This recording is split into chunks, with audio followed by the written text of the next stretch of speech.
தேவ சமூகத்தில் நிந்தையை நீங்கள் அனுபவிக்க தயாராக இருக்க வேண்டும். லூக்காவினுடைய புஸ்தகம் 22வது அதிகாரம் 30 to 33 வரைக்கும் வாசிங்க.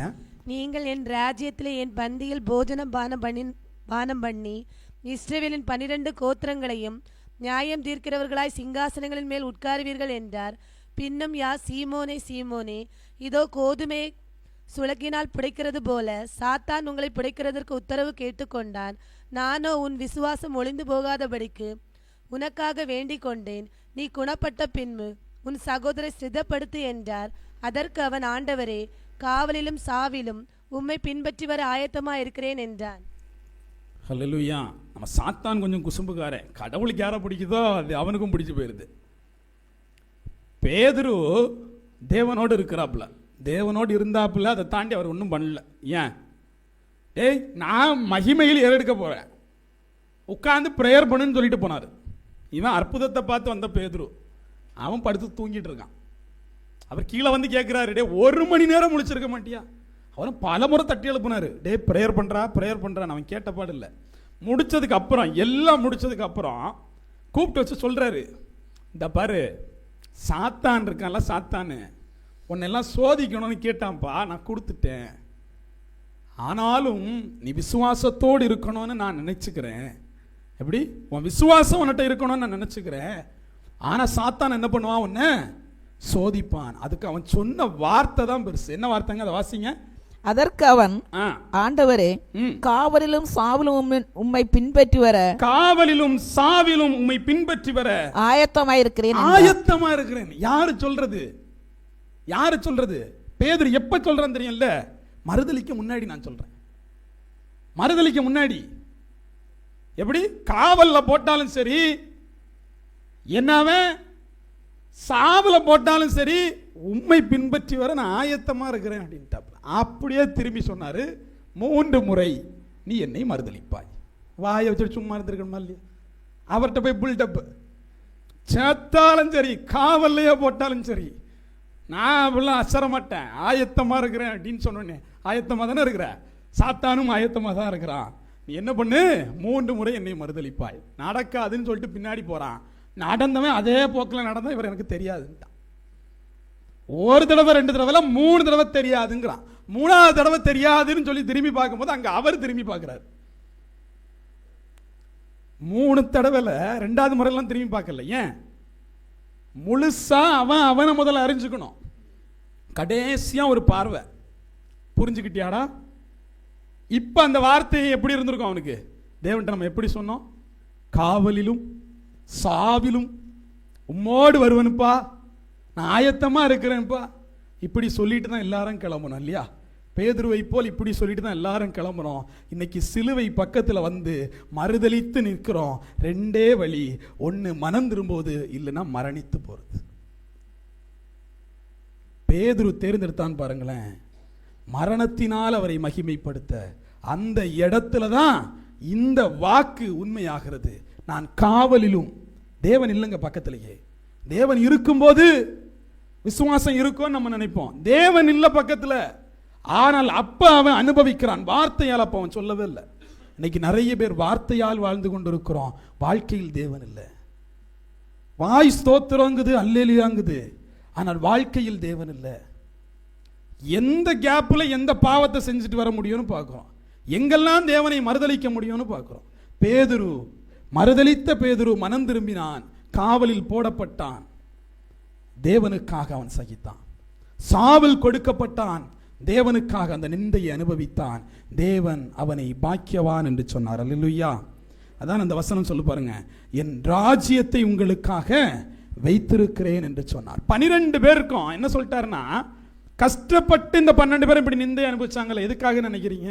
என் தேவன் சொன்னார், உங்களுக்கான ஒரு சிங்காசனத்தை என்னுடைய ராஜ்யத்தில் வைத்திருக்கிறேன் என்று சொன்னார். அல்லேலூயா. உங்கள்கிட்டையும் அதே தான் சொல்றாரு, உங்களுக்கான ஒரு ராஜ்யம் ஒன்று இருக்கிறது, அங்கு உங்களுக்கு ஒரு சிங்காசனத்தை வைத்திருக்கிறேன் என்று சொல்லி. இங்க நம்ம கேள்வி என்னவா இருக்குன்னா, அங்க இருக்கிறது இருக்கட்டும், இங்க என்ன இருக்குங்கிறது தான். அங்க இருக்கிறது இருக்கட்டும், இங்க எனக்கு என்ன கொடுப்பீர்? வியாபாரம் பண்ணிக்கிட்டு இருக்கிறோம்.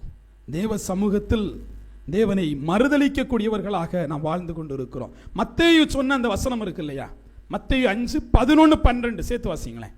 என் நிமித்தம் உங்களை நிந்தித்து துன்பப்படுத்தி பலவித தீமையான மொழிகளையும் உங்கள் பேரில் பொய்யாய் சொல்வதானால் பாக்கியவன்களாய் இருப்பீர்கள். சந்தோஷப்பட்டு கலிகூறுங்கள், பரலோகத்தில் உங்கள் பலன் மிகுதியாயிருக்கும். உங்களுக்கு முன்னிருந்த தீர்க்கதரிசிகளும் அப்படியே துன்பப்படுத்தினார்களே. இங்க ஒரு விஷயத்தை நீங்க புரிஞ்சுக்கிட்டீங்களா? அவர் என்ன சொல்ற வர்றாருன்னா, நீ மட்டும் நிந்தை அனுபவி, நீ பாக்கியவானன்னு சொல்லல. அவர் கூடவே என்ன சொல்றாருன்னா, நீ சந்தோஷப்படு. உன்னை ஒருத்தன் யாசுவா மெஷியா நாமத்துக்காக உன்னை அடிக்கிறான் திட்டுறான் அப்படின்னா நீ சந்தோஷப்படு, களிகூறு, பரலோகத்தில் உங்கள் பலன் மிகுதியாயிருக்கும். அதோட முடிச்சுக்காம அடுத்த ஒரு விஷயம் சொல்றாரு பாருங்க. இதே மாதிரிதான் உங்களுக்கு முன்னிருந்த தீர்க்கதரிசிகளையும் அப்படியே துன்பப்படுத்தினார்கள். என்ன நினைக்கிறீங்க? நம்ம தான் முதல் பட்டதாரி மாதிரி முதல்ல வந்து நிற்கிறோம் யாசுவாவுக்காக நினைக்கிறீங்க? அப்படி இல்லை. உங்களுக்கு முன்னதாக வந்தவர்கள் இதை விட அநேகமான பாடுகளை அனுபவித்தவர்கள். இன்னைக்கெல்லாம் அப்படி பார்த்தீங்கன்னா ஏசியை போட்டு விட்டுறாங்க. இப்படிதானே சபையில் நமக்கு சுற்றி ஏசி இருக்குது. அப்படியே வந்து உட்கார்ந்து செய்தியை கேட்கறது தேவனுக்காக செஞ்ச பெரும்பாடு. ஞாயிற்றுக்கிழமையை ஒதுக்கி, நேரத்தை ஒதுக்கி தேவ சமூகத்தில் வந்துட்டோம். நல்லா யோசித்து பார்த்தா தெரியும், நம்ம ஒதுக்குறதுக்கே எத்தனை மணி நேரம் எடுத்துருப்போம்? 8 மணி ஆராதனைக்கு லேட்டாக தான் வந்துருப்போம். ஆனால் தேவனுக்காக நாங்கள் ஒதுக்கணும். அப்படிலாம் இல்லை. உலகத்துக்காக உங்களை நீங்கள் ஒதுக்கிக்கிட்டீங்க. உலகம் உங்களை இன்னும் சபைக்கு போகலையான்னு கேட்டக்கூடாது. அதுக்காக என்ன பண்ணிக்கிட்டோம்? ஒதுக்கிக்கிட்டமே தாண்டி தேவனுக்காக எதை செஞ்சோம்? சபைக்கு போகிறதே மிகப்பெரிய வெற்றினா சிறைச்சாலை போனதெல்லாம் என்ன சொல்லுவீங்க? செத்து போனதெல்லாம் என்ன சொல்லுவீங்க? அப்போ தேவனுக்காக நாம் என்ன செய்திருக்கிறோம்ங்கிற கேள்வி ரொம்ப முக்கியமானது. தேவன்கிட்டேருந்து எதிர்பார்க்கிறோம்ல, தேவனுக்கு என்ன செஞ்சிருக்கிறோம் பாருங்க. அந்த காலத்தில் தீர்க்கதரிசிகள் இருந்தார்கள், அவர்களுக்கும் இதே துன்பம் ஏற்பட்டது. தீர்க்கதரிசி யாரெல்லாம் இருக்கிறாங்கன்னு சொல்லுங்களேன். ஒரு அதிகபட்சமான நமக்கு தெரிஞ்சு பழைய ஏற்பாட்டில் நீங்கள் ஏசாயா தீர்க்கதரிசின்னு ஒருத்தர் இருக்கிறாரு, எரேமியா தீர்க்கதரிசி இருக்கிறாரு, எசேக்கியேல் இருக்கிறாரு, தானியேல் இருக்கிறாரு. இவங்க எல்லாம் பெரும் தீர்க்கதரிசிகள். ஏசாயா உங்களுக்கு தெரியும்னு நினைக்கிறேன். ஏசாயா யாரு? தேவன் பறக்கணும். தேவன் பறப்பாரா? எப்படி பறப்பார் ஒன்றும் தெரியாது. 700 வருஷத்துக்கு முன்னாடி ஒருத்தன் கத்துறான், ஒருத்தர் பறப்பார். 700 வருஷத்துக்கு முன்னாடி ஒருத்தன் சொல்றான், ஒருத்தர் பறப்பார். எத்தனை தலைமுறை? 7 தலைமுறை வாழ்ந்து ஒருத்தர் பறக்க போறாரு. அதை ஏசாயா ஒருத்தன் இங்க நின்று சொல்றான், ஒருத்தர் பறப்பார். இன்னைக்கு எல்லாரும் யாசுவா வருவார்னு சொல்லும் போது எப்படி சிரிப்பும் நகைப்பும் இருக்கிறதோ, அன்னைக்கு அதே சிரிப்பும் நகைப்பும் தான் இருந்திருக்கும் இல்லையா? ஒருத்தர் பறப்பார்னு ஒருத்தன் கத்திக்கிட்டு இருக்கும்போது எங்கடா பறப்பாரு? இன்னைக்கு நம்ம சொல்றோம்ல, யாசுவா வருவாருன்னு சொல்லும்போது எப்ப வருவாரு? எல்லாருக்கும் தந்தி அடிச்சு சொல்லிட்டு வரமாட்டேன்னு அவர் முதலே சொல்லிட்டார். அல்லேலூயா. எல்லாருக்கும் சொல்லிட்டு வரமாட்டேன்பா. 2 பேர் வதச்சுக்கிட்டு இருப்பான், ஒருத்தன் தான் காணாம போவான். அவனை காணலன்னு தான் நீ தேடுவியே தவிர தேவன் வந்துட்டாருன்னு நீ தேட மாட்டேன். அவனை காணலன்னு தான் தேடுவேன். அப்ப யாருக்கு? யார் மனவாட்டிக்கு மட்டும்தான் அந்த நாள் தெரியணும். மனவாட்டி மட்டும்தான் அந்த நாளுக்கு காத்திருக்கணுமே தவிர மற்றவங்க இதே வாழ்க்கை தான். 4-1க்கு 8 மணி நேரம் வேலை, 8,000 ரூபாய் சம்பளம், சரி 80,000 ரூபாய் சம்பளம், பிரயோஜனம் என்னன்னு இருக்குல்ல. இதே வாழ்க்கையே வாழ்ந்துக்கிட்டு இருக்கிறோம். ஆட்சி மாறிக்கிட்டே இருக்கும். இப்போ நான் படிக்கிறது பார்த்தீங்கன்னா கார்ப்பரேட் லான்னு ஒன்று படிக்கிறேன். கார்ப்பரேட் சட்டத்தை படிக்கும்போது அங்கே ஒரு விஷயம் வருது. ஒட்டுமொத்தமாக நீங்கள் ஒரு நாட்டை தாண்டி இன்னொரு நாட்டுக்கு போகிற போது எந்த சட்டம் போடுறோன்னு கஷ்டமாக இருக்குது. அப்போ இந்த ஃப்ளைட்டில் நடக்கக்கூடிய குற்றங்களை எங்கே போய் கேட்கறது? கப்பலில் நடக்கக்கூடிய குற்றங்களை எங்கே போய் கேட்கறது? அப்போ இன்னைக்கு இருக்கக்கூடிய ஐக்கிய நாடுகளினாலும் கட்டமைக்க முடியல. அப்போ இதுக்கெல்லாம் தீர்வு என்ன? ஒரே கொடையின் கீழ் ஆட்சி. ஒரே கொடையின் கீழ் ஆட்சி. இன்னைக்கு சர்வதேச நீதிமன்றம் இருக்கா? இருக்கு.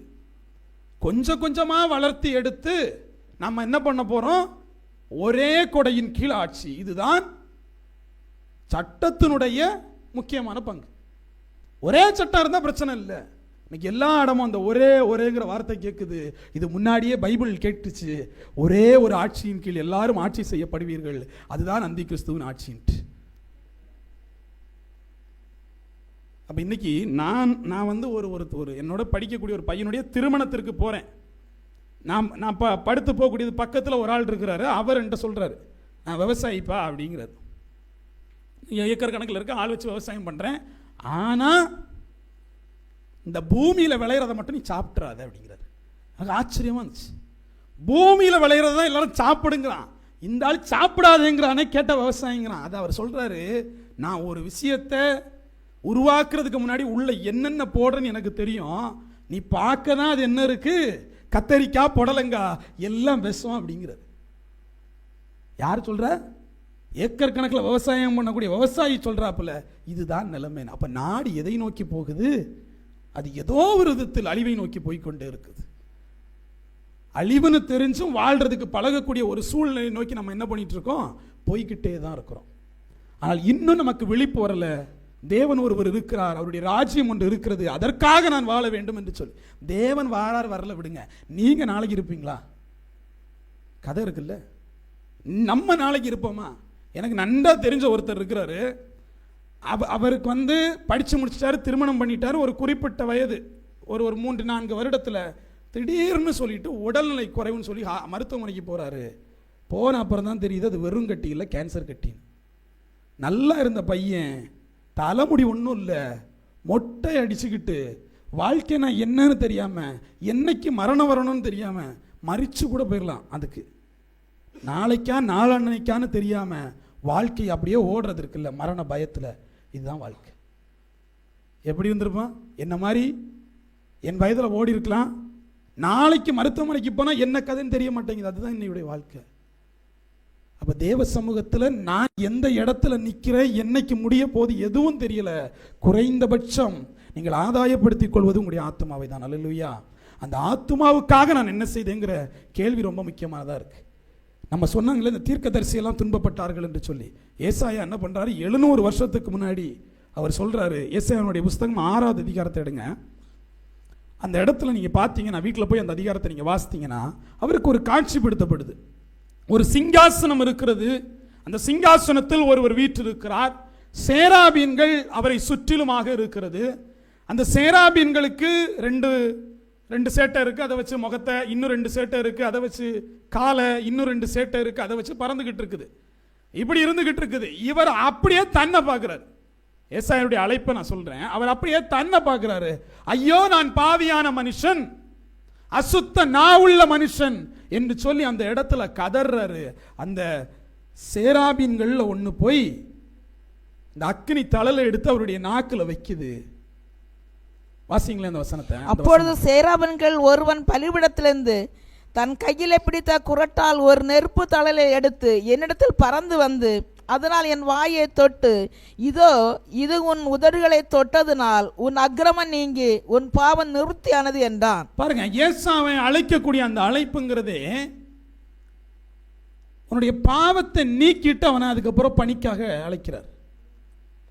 அந்த பாவத்தை நீக்கின மெத்தட் எப்படின்னு பார்த்தீங்கன்னா, சேராபீன்ல ஒன்று அனுப்பி விடுறாரு. பாவம் நீங்கிடுச்சு. இப்ப அவன்கிட்ட ஒரு கேள்வி கேட்கிறார், என்னுடைய காரியமாக யார் புறப்பட்டு போவது? இப்ப இந்த ஏசாயா சொல்றாரு, என்னை அனுப்பும் என்று சொல்லி. அனுப்பப்பட்ட ஏசா சொல்லுகிறார், யாஷ்வா பிறப்பார் என்று சொல்லி. யாஷ்வா இந்த பூமியில் பிறந்தார். அவர் எடுத்து வாசிக்கிறார் ஏசாயா நிருபத்தை. அல்லேலூயா. எப்படிப்பட்ட ஒரு தீர்க்கதரிசின்னு பாருங்க. யாரு பிறப்பா, அவர் என்ன எப்படி வாழ்வாரு, எப்படி மரிப்பாருங்கிறது வரைக்கும் எழுதி வச்சுக்கிட்டு 700 வருஷத்துக்கு முன்னாடி ஒருத்தர் மரித்து போயிடுறாரு. அவர் எழுதினத அந்த தீர்க்க தரிசனத்தை நிறைவேற்றுகிறவர் வந்து அதை எடுத்து வாசிக்கிறார் தேவாலயத்தில். அல்லேலூயா. இப்படி ஒரு தீர்க்கதரிசி வாழ்றாரு. உங்களுக்கு எல்லாருக்குமே ஒரு அரசர். 2 ராஜாக்களுடைய புஸ்தகம் 21:16 வாசிங்களேன். யாவின் பார்வைக்கு பொல்லாப்பானதை செய்யும்படியாக மனாசே யூதாவை பாவம் செய்ய பண்ணின அந்த பாவம் தவிர அவன் எருசலேமை 4 மூலை வரையும் இரத்த பழிகளால் நிரப்பத்தக்கதாய் குற்றமில்லாத இரத்தத்தை மிகுதியாய் சிந்தினார். பாருங்க, மனாசேங்கிற ஒரு ராஜா இருக்கிறார். இந்த மனாசேங்கிற ராஜா வேற யாரும் இல்லை, யூத தேசத்தை ஆண்டவர் தான். ஏசாயா மேல பயங்கர கடுப்பு. ஏசாயா தீர்க்கதரிசி எப்படி தீர்த்து கட்டணும்னு தெரியல. ஏசாயா தீர்க்கதரிசி மனம் திரும்புங்கிறான்.